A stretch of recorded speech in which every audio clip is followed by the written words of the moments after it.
Colleagues, I'm going to frame some remarks in our small gathering that I hope will be helpful for contributing towards practice.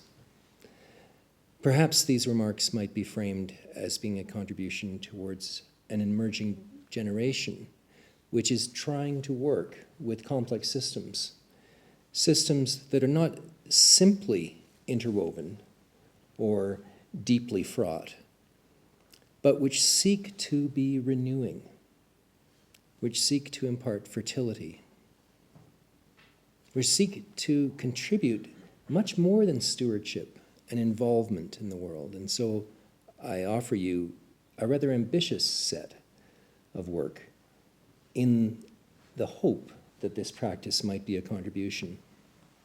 The work that I am involved in with my studio, with my collaborators,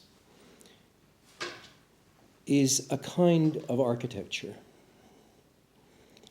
And I'll try to use those terms, though this work has moved from being rather proud and resolute, durable environments which have framed open space, much within the Western canon, into fields which have been very deliberately precarious and interwoven. Even though these works might call into question proud parades or great stadium gatherings, they do speak about an entry into the public. And I hope that you'll be able to go with me as I share some of this work towards the sense of a public experience and a sense of renewal. The layering of this work is deeply scaled for individual experience and small groups and couplings and conversations which move into communities and into larger exchanges as well, fostering, while at the same time as working in social dimensions, a wish and a hope for interconnection and mutual relationships with dimensions that lie far outside social domains. And so the kind of necessary interrogations of power and of privilege and of assumptions that might very often go into a presentation of architecture will be quite slight in this conversation, in favor of a discussion about dimensions of physics, opportunities to connect to the environment, to work with other species, and to work with the edges of experience which move into the inorganic. The word abiogenetic is a kind of a lovely word. I love the sense of genus, of beginning, of generating, and the biome, of course, is something that we are a part of in multiple different clusters. Abiogenesis, like other words that start with that curiously canceling a or hinge modifier a, is one which is transitory, which speaks in this case of the hinge between the organic and the inorganic. Not in the sense of a reform away from something which is empty, but rather, I hope, almost a festive sense of hovering with very deliberate bivalence, ambivalence, on a hinge in which one continually refreshes and moves into the other.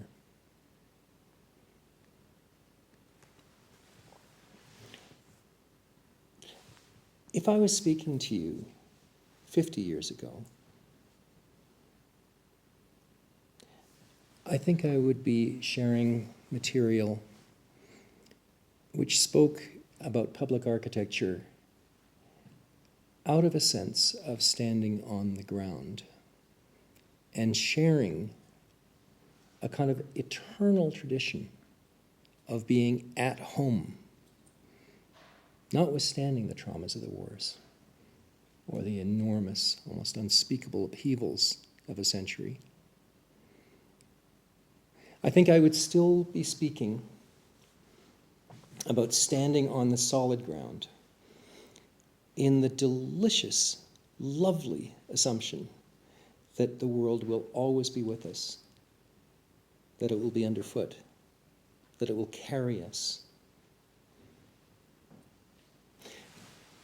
I wonder if you share the sense of your own parents that I have when I think of sitting on my father's shoulders, being carried, being held by my mother, a kind of extraordinary sense of certainty, of being held and carried, and being able to release myself entirely into a world which is infinitely certain, without bounds, the fundament. What a lovely sense of emplacement architecture has had in the Western canon. The sense of standing in FIRMITAS, the solid ground, in the sense of the eternal fundament that carries us, the sense of the eternity of all-embracing, infinitely fertile nature which has carried us. In that kind of certainty, it becomes possible to have a very particular project.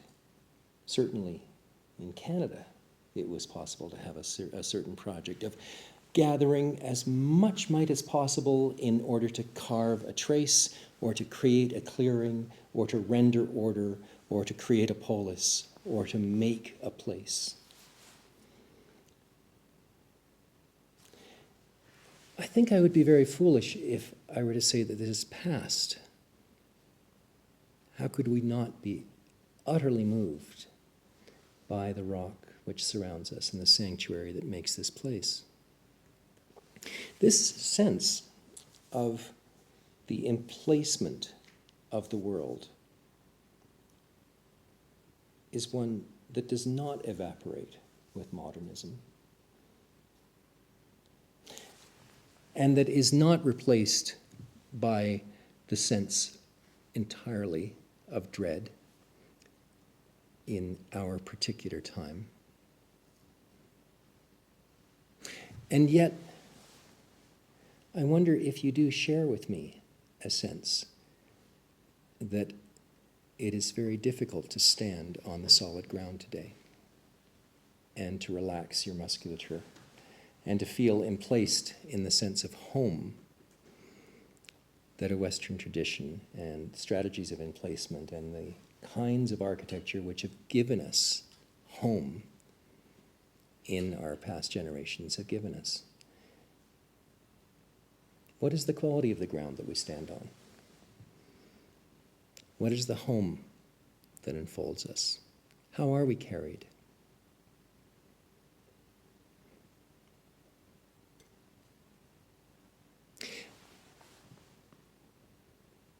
This Vitruvian word, Vitruvius, writing 100 years in the Common Era, speaking about a kind of eternal certainty, a fundamental paradigm for architecture, speaks beautifully of a kind of eternity. I'm going to try to argue for a new set of paradigms for architecture that replace the Vitruvian triad of firmitas, venustus, utilitas, of eternity and use and beauty, with a renewed set of paradigms that speak instead of the minimum ingredients of living things, of scaffolds and of metabolisms and of information that might, I hope, be a contribution towards enabling a quite fresh and renewing sense of design.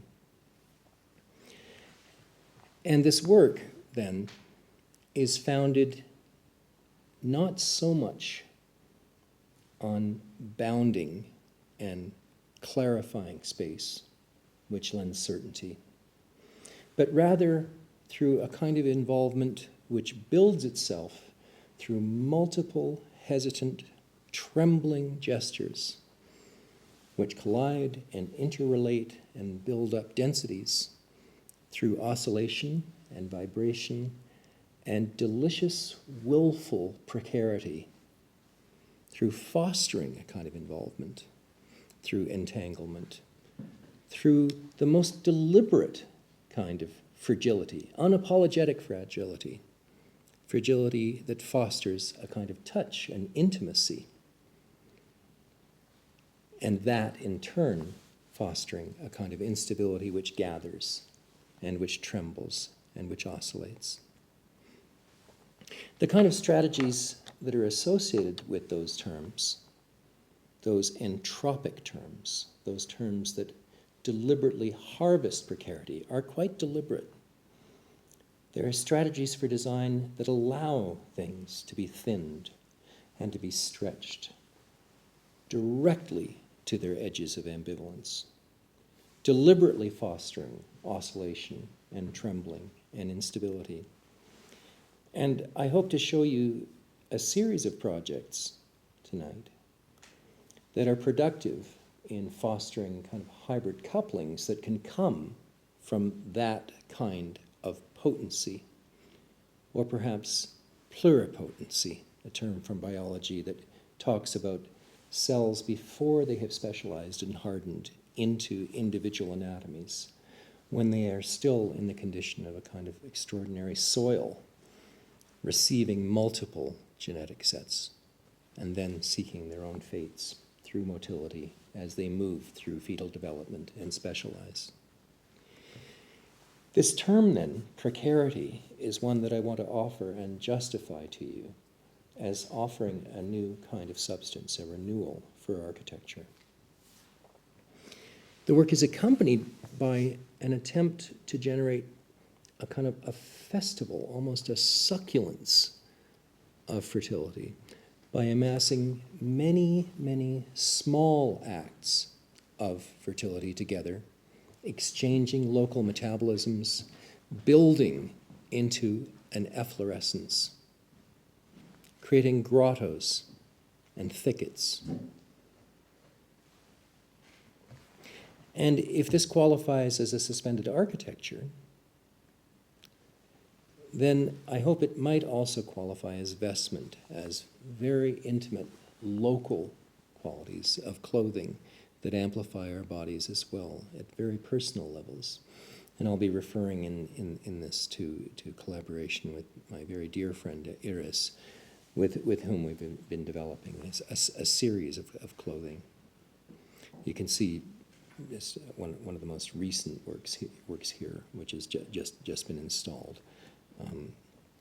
In its raw form here, or on a recent runway here, where the qualities of oscillation, of trembling, are very deliberately fostered in much simpler forms in clothing, in order to be enabled by movement and to be amplified by light and behavior. The utter practicality of making work in this way is one that I want to share with you, in the sense of making very deliberately precarious individual gestures, which are carefully drawn and then cut, and then worked in order to be as efflorescent as possible. This has resulted in some recent sanctuaries as well, in contrast to the kind of swamp-like fields that have been generated in past works, open fields. The act of wrapping things together into shells and making volumes and sanctuaries is one that's been particularly satisfying in this present generation, which makes, in turn, all the more succulent and fertile and saturated with viscous, fertile materials exchanges, which would otherwise need drying and otherwise need greater coherence. And this is a very curious kind of ambivalence, because you'll hear me argue against the kind of boundaries of spheres and shells later in the talk. But I want to acknowledge that they're tremendously enabling in the way they're generating this kind of work, which is that inside a sanctuary it becomes possible to have tremendously gelatinous, viscous, gentle materials which can rest on their bounded scaffolding and then work with new kinds of exchanges, which are deliberately partial. This is a new series which was installed just 4 months ago in a large warehouse in Toronto, and so it's fresh work that I'm just coming to terms with now. And here you can see the kind of cauldron-like spaces which are made by the kind of interwoven thermally expanded scaffolds, which then wrap together and make double-shelled figures, which then can be filled, very much akin to the way geodes form out of pockets of space. There's vibration and light and motion and pockets of shells and separations that occur in these environments. This is an environment from Indiana. And then which allow even greater release in the spaces that stand outside of this work. And so by moving in fluctuations from both being open fields but also generating bounded passages as well, a tremendously free kind of interchange and oscillation seems to be possible, which stands rather beyond an individual kind of polemic which refuses boundaries, which is where the work has come from. So I'd love to debate with you, maybe after I complete this talk, whether this does start to qualify as something of a political statement. It would be very, very interesting to see how you react to it in this way. So let me just summarize what I'm going to skip through. I'm going to make some comments on worlds and environments and some specific craft strategies. I'm going to show a couple of projects of synthetic environments, and then I'll show some new vestment as well, similar to the ones that I've been showing you, and I'll show some software which seeks curiosity, and I hope that those things together will offer a contribution of activism. I've started with a nostalgia of the solid world, and as a strategy for design, the figuring of a solid world begins with a sanctuary, the sacred circuit which binds Rome, which creates the kind of cut that generates the wall itself.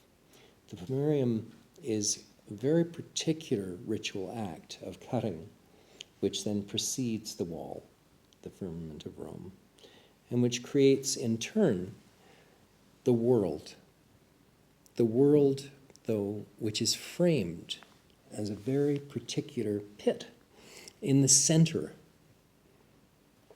And it's a beautifully framed world, this act of ritual emplacement, which is in the Roman tradition of foundation rites. It is not simply a cruciform of power. It starts with a north-south gesture, the cardo, which is the axis of the world, around which the houses of the planet spin, a kind of fundamental vector of turning, and it moves into the countering gesture, which are the houses of the planet itself, the decumanus, the 10-house kind of round, which turns. And so this is an image of a tremendous wheel, which is at the center of the world. I mean, hardly just an act of sacrifice. And embedded in that act is not simply one which is one trying to entrench itself in a firmament or in fixity, but rather is a kind of glorious kind of oscillation built in to these foundation rites. because of the flux of the seasons, because of the eternal oscillation of the day and of the night and of the seasons and the shifting against the horizon. And the 28 divisions of this extraordinary building's ceiling pitched against the quadrilateral geometry of its ground testifies to a kind of an eternal oscillation in which it is not simply relentlessly resolved in one pure arborescent geometry which insists on bilateral stability, but rather there is something of the quasi-periodic embedded in this kind of work, a fluctuation, an efflorescence, which is worth at least recognizing, at least celebrating. And yet, what of the bounded world that this tradition of architecture has given us? What of the kind of epitome of strategies of venustus, of beauty and elegance and optimal form that are carried in this definition of architecture? Is it true that this sphere, this beautiful raindrop that I'm sharing with you, is the epitome of beauty, is the epitome of truth, that the sphere that this enacts is inevitably the most perfect object?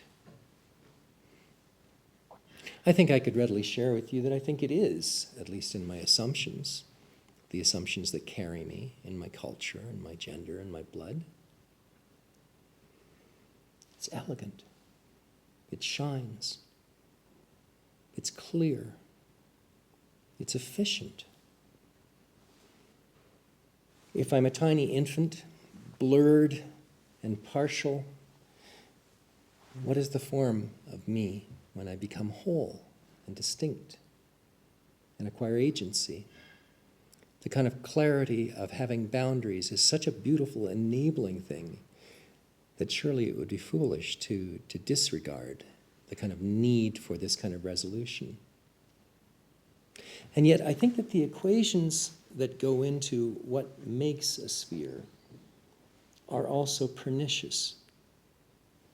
The equation that says that here is the maximum possible interior territory, the minimum possible exposing face, kind of optimal enactment of this material and the least possible erosion through reaction with the outside. A machine for resisting interaction with the world is what a sphere is, the conservation that goes into it.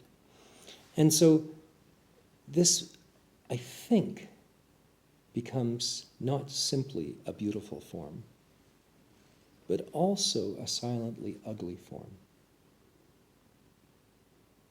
The kind of terrible ugliness that would say that it is important to make the most of what you have and to shut out the world and to build walls and to be clear and to value factual territory above being open, above sharing, above fragility, above ambivalence. In the second law of thermodynamics, I have been taught that I start with order and heat and purity, and that things will move into a state of disordered entropy, which means that things will be cold and things will be dust, and that is how time's arrow works. This is simple, inexorable physics.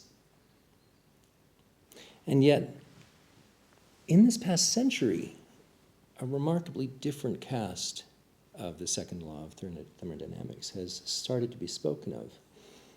In Ilya Prigoghine's compelling formulation, mid-century, that in between those statements of pure unity and pure disorder There are standing waves that last in the world, the ripples of sand, and the accumulation of cumulus clouds, and the swells of the ocean, and all of the evidence of standing waves that last underneath the drives of the universe suggests that eternal equilibrium and decay, in fact, is not the truth of the way the world works. At least certainly not under the quasi-eternal reign of the sun, or the flux of the oceans, or the turning of the planet, those kinds of quasi-eternal drives and reigns of energy. Dissipative forms last. And this suggests in turn, in truly remarkable kind of thinking in new physics in the last 20 years, Gavin Crookes and Jeremy England's discussions, that dissipative forms can be pulled out of the physics of the surrounding environments, and that living systems, in fact, epitomize the production of entropy. And so rather than life as being some kind of an accident which needs its walls and needs its hardened edges of architecture in order to survive, the responsibility of having a good military, for example, the evidence of material physics today is that the greater interaction and the greater hybrid coupling and involvement, the better in terms of the production of dissipative forms, and therefore the production of the homeostasis, which creates fertility and revivification. I'm skipping elliptically over material, which needs much more discussion, but the idea that life is somehow something which will flee us if we're not on guard is opposed to this new thinking. And I find it extraordinarily compelling to think that law could say that things being open, being unapologetically fragile, seeking interchange, might be an extraordinarily responsible way to generate contributions to the world, as opposed to actions for peacetime for a privileged class. And so rather than that raindrop, I think that it becomes possible to look at forms such as that same mass of water, but figured in a way that has, in which it has had the maximum possible interface with the world, the greatest possible reaction face, not as a state of luxury merely, or as an excess, or something weak, but as something absolutely resolute and tenacious, which can be a contribution and which is every bit as much a natural and inevitable and resolute contribution to the world. So what this produces is a set of paradigms in form languages for design which stand rather against minimalism and against the kind of figuring of cutting and reducing and consolidating. And instead, the form languages that this implies imply that seeking reaction, seeking interchange, is a completely viable state. In fact, unapologetic fragility is a tremendously fertile and responsible state in the law of thermodynamics, which can underlie human capital. If those paradigms then are presented in opposition, then it's very tempting to wonder whether there could be something of a festival of participation where, rather than hating that raindrop or simply loving the swamp, there might be a kind of a deeply embodied interchange of fluxing in which things are encasing us, moving outside of us, moving inside of us, efflorescing, exchanging, oscillating in multiple interchanges. I hope that that kind of cluster of thinking, then, might contribute to some renewal for design paradigms.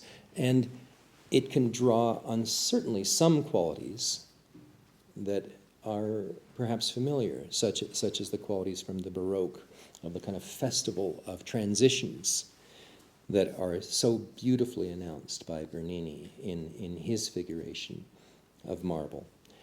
Perhaps it could also find some very, very satisfying material in some medieval meditations, such as that of Fra Angelico, which I'm picturing here, in which states of incarnation are painted with tremendously interesting implications for the way paint is handled. Because in contrast to the way that painter works with very deliberate figuration and control, there are passages within the paintings, especially devoted to states of genesis or announcements of the incarnation of the new divine God, which is being announced. There are passages in those figurations which are seemingly too important to stain with the human control of figuration, of someone claiming to understand. And instead, these paintings become extraordinary meditations in which control is deliberately lost and released. So paint is dropped off the brush. And so passages of paint are allowed to float and to find their own figuration in images of turbulence and spattering and a kind of a remarkable kind of efflorescence. I love the sense that the precarity that I'm trying to describe has the possibility of its own kinds of figuration, and these are ones that are available. This particular passage is one that our wonderful colleague George Didi Huberman has written about very actively in his beautiful study of Fra Angelico, which is what I'm sharing now. My admiration of his insights. And perhaps there can be fertilities that also exist in larger social orders, such as mythologies, such as the cult of Kibble, the great mother of Anatolia, which predates and then which is amalgamated into Christendom in the embodiment of the Virgin Mary, and also in the great cult of the Magna Mater in Rome. This sense that rather than an act of cutting or control in a set of mythology, that we might also imagine bodies that are redolent and filled with fertility, and which are savoring the kind of traffic between nature and technology rather than policing boundaries. Let me just comment very briefly on some tools that make this way of designing possible. I've just tried to speak very briefly, very quickly, about some iconography that could support the sensibility of these paradigms that I'm trying to offer. I love the sense that tools are available to an emerging generation that allow us to see our traces and to work with sensitivity. That rather than working with a figuration which cuts, which leaves uncertain the consequences of our action, that it's possible to use photography and measurement and tracing and modeling and calculation with a tremendous intimacy in working with subtle phenomena. We're looking at a Schlieren photograph right now. A Schlieren photography is not a particularly deeply invested complex technology. In fact, it can be done almost on a kitchen sink with a very large parabolic mirror and with a zoom lens concentrating on a little point in which the qualities of air that are around an individual are compounded and expanded, and it becomes possible to see the lensing and the flux, the thermodynamics, which are shifting and exchanging all around the body, rendering a kind of a really beautiful sense of each of us as thermal pumps, seeing the convective plumes that rest around our bodies, even being able to see in this slow motion photograph the fluxing of the air around the thermal wave associated with sound itself, the kind of exchange. I think what an absolutely delicious sense that we can see our traces and participate. So this would be to suggest that weather and fluid dynamics and heat can become design media by using these tools, and the tools are not necessarily simply privileged ones.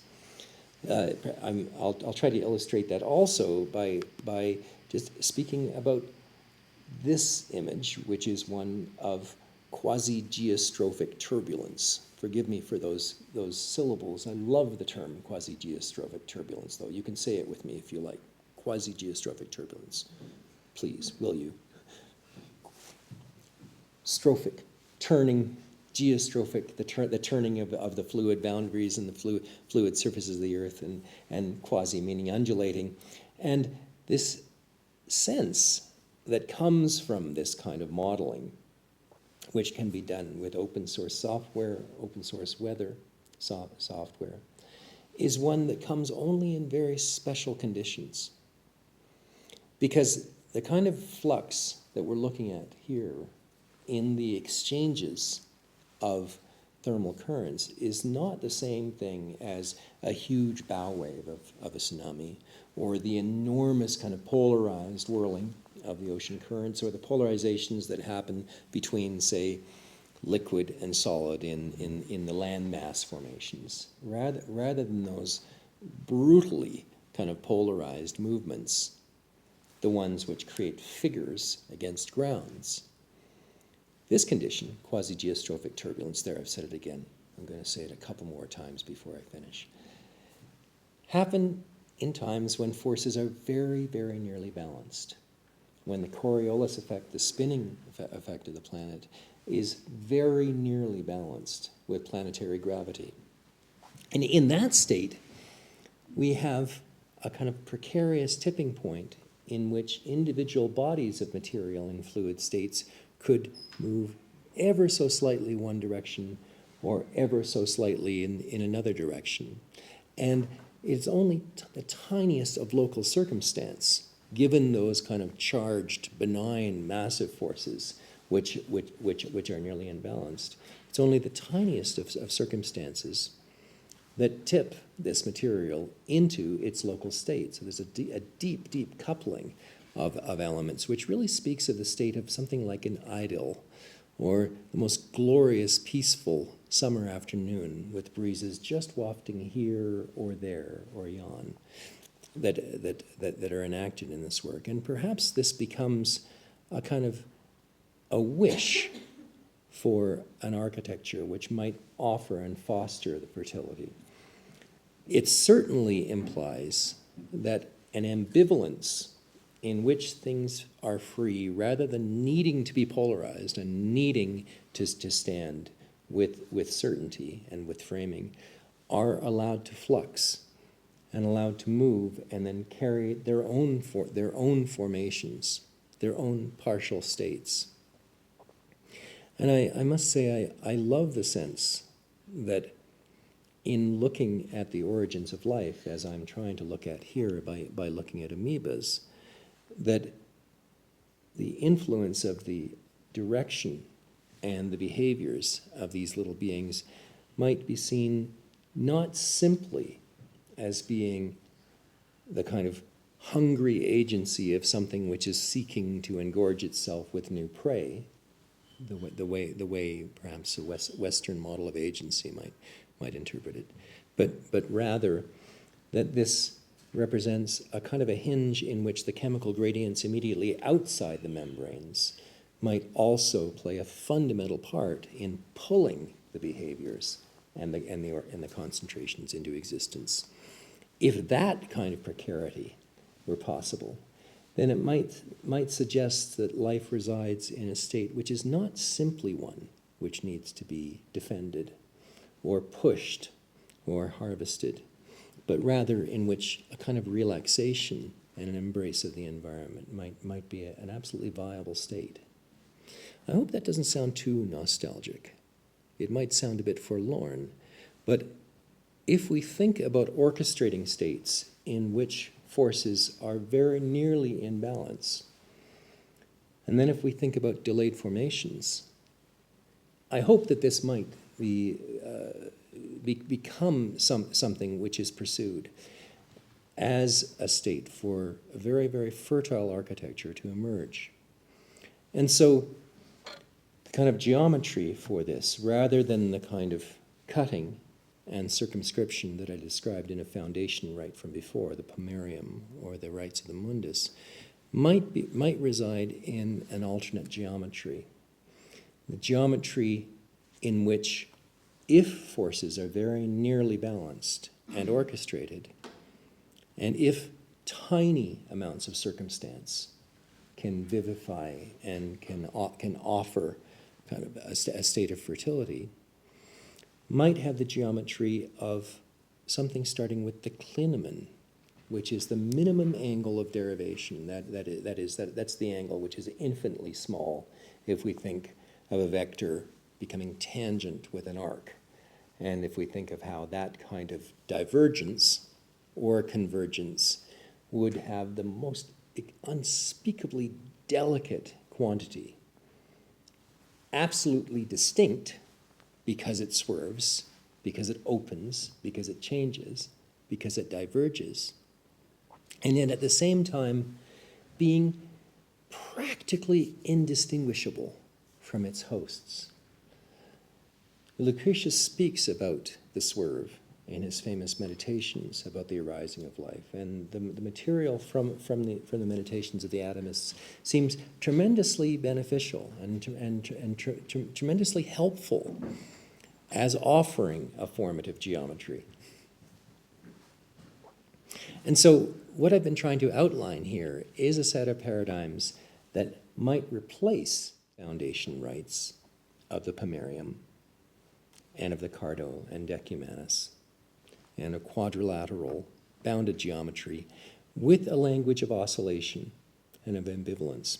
And so that, I think, might justify the identification of paradigms which replace a Vitruvian triad of things which are solid and things which are useful and things which are beautiful, with elements which constitute the minimum ingredients for life itself, that is, of enabling scaffolds and of metabolisms and information. Utterly practical things, but which can conspire together to offer oscillation and hybridity and renewal. This translates in turn, then, into a craft which pursues very deliberately precarity through drawing and through pulling materials into a very deliberate state of ambivalence in which elements can tip one way or the other with the slightest of pressures, underdrives, seeking a kind of an ideal. So with those comments, I'll just show a couple of projects rather quickly. One is a new work called astrocyte, after the nerve cells that exist in our own neurology, which consist of clouds and shells in this kind of hanging space that you see here, and the kind of sanctuaries full of rather succulent material are here seen at scale. They're composed of a number of rather deliberate ingredients. One is a set of thermally expanded scaffolds that are made of extremely thin material, oil-based polymers, searching for biopolymers, but still based in transparent oils, carefully drawn and then thermally expanded into hyperbolic tulip shapes, made into spars and then interwoven into a double shell, and then clothed with fronds and clothed again with space sensors and with little electroacoustic speakers and digital lights, making an amalgam which is especially concentrated on the outside. And you can see the kind of formative geometry in which a set of hexagons are woven together in this very deliberate method, which then creates the shelters that allow these shells to be generated. And within that kind of geometry, which holds a shelter, while at the same time offers dissipation, radiating outwards, it becomes possible to concentrate a tremendously engorged, lovely sense of fluid manifolds which jostle together and accumulate, as you can see in this view in the interior, and then in turn, which are activated in vibration, which then stirs air through them, and which creates a very vivid center within them. In an earlier project, a pavilion which was mounted in Washington a couple of years ago, those same kind of spar-like thermally expanded forms are woven together into bundle elements, which make quite a resilient space scaffold, a waffle of peaks which rise up and rise down by turn, and make a membrane at its center, which is deeply clothed in a frond work, as you can see in this close-up. And in this work, the upward-facing fronds have salt glands in them, which pull fluid into them, and the lowered-facing fronds have oil in them, which exude a kind of humidity, and that produces a very primary, quasi-osmotic kind of flux of material, which runs through, nearly akin to breathing. And in the sanctuary, the shelter, which is made out of this space waffle, then a large amount of chemical manifolds holding protocells is housed in the shelter underneath it. Here you can see the upper frond work of which holds salt, and underneath, just looking upward, you can see some of the clusters of fluid, which then you can see from this image, I hope, is just very gently fluxing and vibrating through the exchange of signals, using a fresh set of algorithms, which is curiosity-based. I'll say a word about that in a moment. But first, I hope that you can see just the very, very gentle kind of action of tiny local amounts of vibration that move through this environment. This work, this pavilion, is organized in clusters of microprocessors, which make quite robust meshworks, and then which trade their signals through local sensors.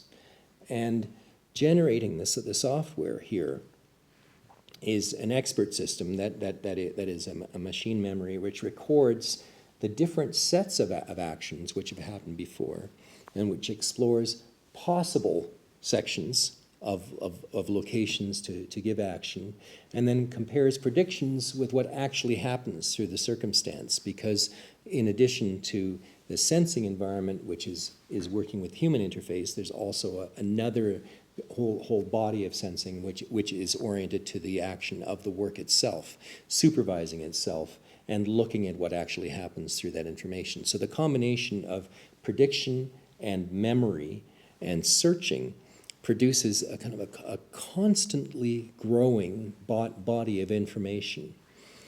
And the information is rewarded by new information. That's the fundament of machinic curiosity, at least in this version. So that rather than confirming that something has happened and that can be optimized and we will make it as clear as possible and we'll find that optimal path and then that will be a solution, that's rather taken for granted in this work. And small perturbations are favored instead, because new information is rewarded as being the most important thing of all. Now, in isolation, and you can see the slightly spastic behavior in these slides as tiny little bits of searching and different proximities and dimensions are tried on. And then if I stay very, very still, the machine will become bored and will search for other spaces in turn. This produces an instability. And in its own right, it's tremendously disruptive. In fact, it can be really annoying and spastic and incoherent. But when it's joined with other deterministic behaviors, prescripted behaviors, such as, if I do this, then I will give this and this and this, then we can build up a tremendously interesting search space. The interchange of curiosity with other deterministic behaviors seems like a very promising kind of group. And so this is a state of an attempt to generate a sentient environment, which has some very, very interesting behaviors, which we're now pursuing. These states of oscillation. Sorry, I'm just going to show one more project and then some clothing before I move to some conclusions. This is a small grotto that was built 2 years ago as well, hanging at the Isabella Gardner in Boston, which was pursuing a deeply layered, resonant kind of environment. Here you can see the kind of grotto that this work is conceived to offer, which in this case has multiple small speakers organized in it as well, with sounding sensors using granular synthesis, which then set out elements which are not quite speech, but which work in response to microphones and therefore set up responses to the perturbations that you make and the utterances that you make. And so there's very, very gentle kind of twittering field that results in this work together with the more passive chemical manifolds that you can see here hanging, some of which are not coupled together at all, but which serves as sketches of possible work. So I just want to move then to showing a little bit of new work in couture as well, just to share some of the strategies. And this is slightly older work that was done with Iris van Herpen, in which the kind of fronds and the precarity that I was describing earlier are very deliberately set up to harvest vibrations and to flutter around your body as a very happy kind of state of vulnerability. In a slightly more recent project called Lucid, a state of active lucid dreaming is fostered, in which doubles of yourself are set up through a series of lenses which are hung in the space, and then a myriad of little reflections were organized in all of the clothing. And this little loop will give you a bit of a feeling of that work, in which many small glittering elements are put together using these very, very simple triangulated sheaths, which then move and glitter and oscillate and generate this sense of a skin which rests just outside of ourselves. In the recent collection, I've described this sense of the simplest of fabrics, which are diagrids, these opposing slitting patterns, which are laser cut using quite careful control, whole series of arcs which overlap each other and which come very, very close to the limits of the kerf of the machine, that is the vaporizing path of the cutting, so that the material is as precarious as possible, full of vibration. And you can see some of the elements hanging here, and then as I showed earlier, the sense of oscillation and shimmering that results from this material. What I'm showing here is individual notes of building. Here's a more recent dress, full of the lensing of light, where each of these forms carries successive reflections to make what is equivalent to lensing around this figure.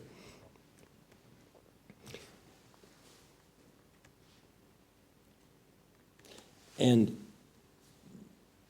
one that has not been developed into a dress yet, but which is in development right now, in which this fabric, which is on stretched mylar, is holding deliberately overbalanced forms, these metal hooks, which are very, very close to the edge of collapse, and which cantilever out, and then which will move in a kind of a shimmering, rather dangerous network, which entangles all around your skin. We're rather hopeful about this working, but right now it's an absolute disaster.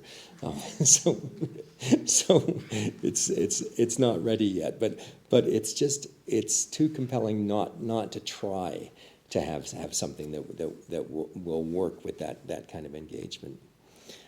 Okay, so let me, I've just spoken in a rather open way about a set of paradigms, and let me just frame that as something of a more deliberate set of strategies in which, in a dependent, bounded space, work becomes possible.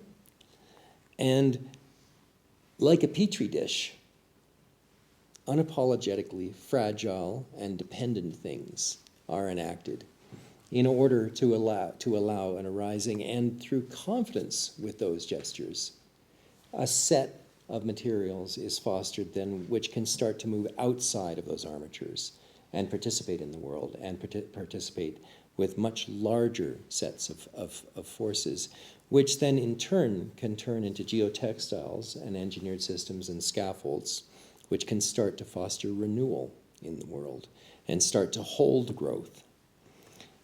This, I hope, can offer a way of populating fluid states and gaseous states which allow them to become design states as well for architecture, which might allow a decathecting of the walls and might allow a sense of the kind of openness that might admit of the kind of gentle play that I hope that you shared with me in looking rather enthusiastically, as I was, at the quasi-geostrophic turbulence.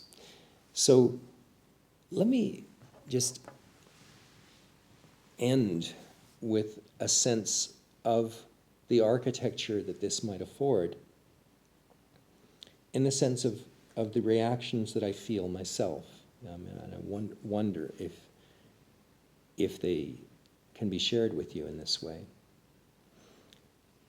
Because when I stand in spaces like this, the spaces that I hope this architecture might foster and might contribute to through its strategies of the deepest kind of involvement of precarious layers of material, unapologetically fragile, I at first stand rather proudly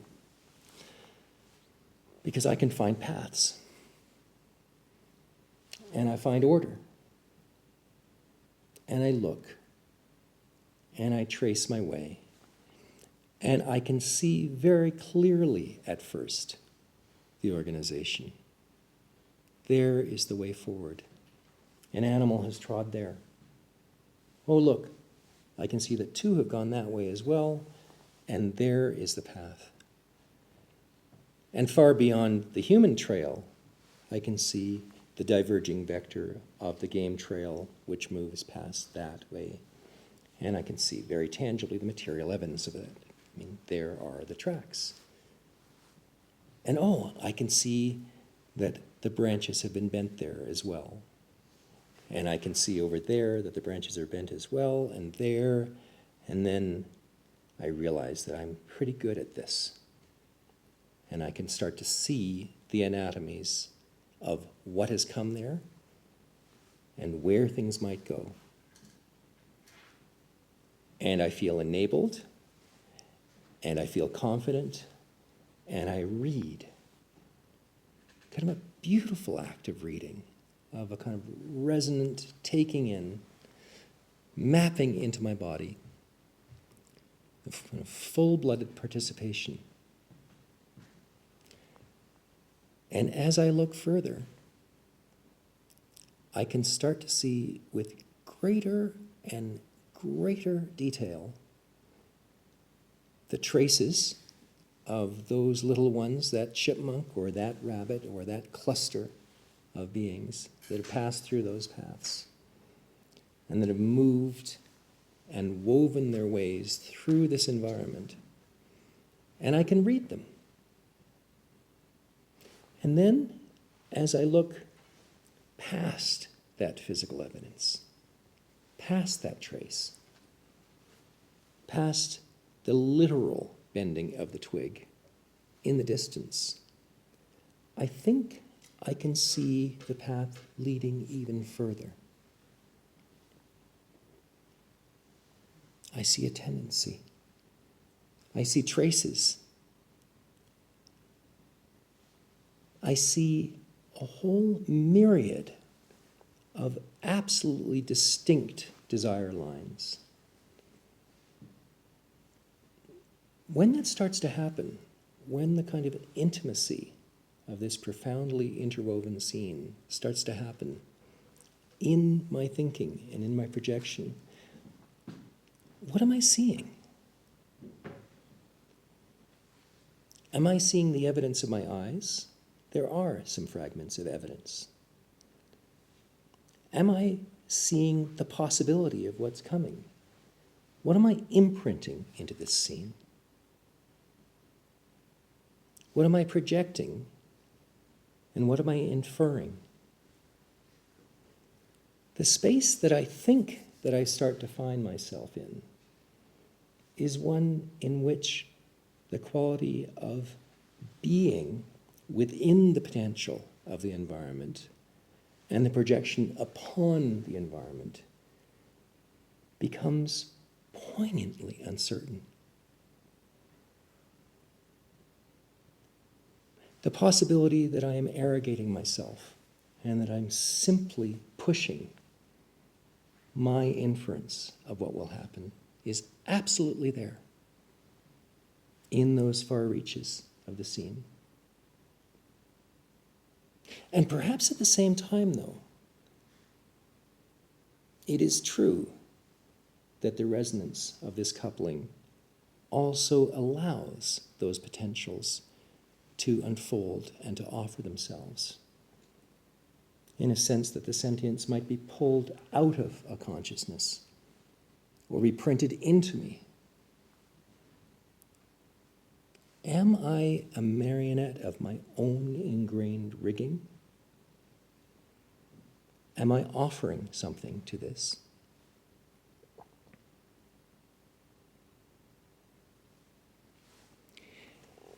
This ambivalence in a state of goodwill might be something delicious.